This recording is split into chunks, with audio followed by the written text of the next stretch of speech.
Kung bago ka pa lang sa aking YouTube channel, please subscribe at i-hit ang notification bell para updated ka sa aking bagong videos. Asap natin to, may pasabog sa lahat. Ano kaya ang abangan ng mga viewers? Ang buong detalye, alamin.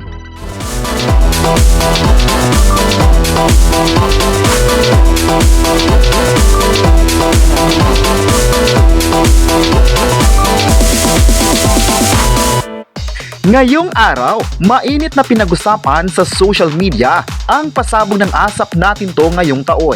Ayon sa chika, magkakaroon pa ng dalawang bigating international concert ang sikat na variety show ng ABS-CBN na Asap Natin To. Sa isang event nga ng Kapamilya Network ay initali ang mga shows na abangan ngayong taon at ilan sa mga programa na ipinagmalaki ng ABS-CBN ay nagbigay ng mensahe sa mga fans. Isa nga ang Asap Natin To family na nagbigay ng pahayag na mayroon pa silang mga international na gagawin ngayong taon. Mas kaabang-abang talaga ito dahil mapapanood pa ng mga fans abroad ang galing ng mga Pinoy sa larangan ng pagkanta at kahit anong performance pa ito. Marami nga nagsabing sana magiging successful ang Asap Natin To this year para marami pang mga fans ang ma-inspire sa mga performance ng ABS-CBN artists.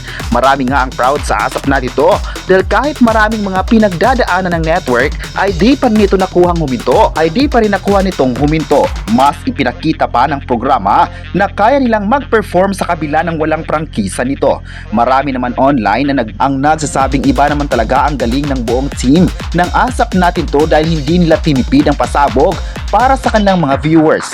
Sana raw ay marami pang tatangkilik sa sikat na programa ng ABS-CBN. Sa sikat na programa ng ABS-CBN sa taong 2025 ay abangan na talaga ang dalawang international events ng kapamilya para sa lahat ng mga tagahanga ng programa. Handog ito ng ABS-CBN para sa mga taong patuloy na nagmamahal sa Asap Natin To at maging sa mga palabas ng ABS-CBN na mainit na tinanggap din ng ibang bansa.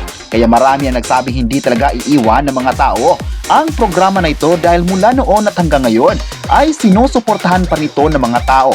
Sa social media nga ay trending kanina ang episodes ng Asap Natin To kung saan nakakuha ito ng maraming tweets online. Ibig sabihin lang ito na marami pa rin sa mga viewers ang gustong mapapanood ang sikat na show na ito. Aabangan naman ng mga viewers at fans ang mga susunod na pasabog pa ng variety show para sa lahat ng supporters. Congratulations, Asap Natin To! Kayo, ano ang masabi nyo na may dalawang international concert pa ang Asap Natin To this year? I-comment na kung nagandahan pa kayo sa programa na ito at huwag kalimutang i-subscribe ang ating YouTube channel.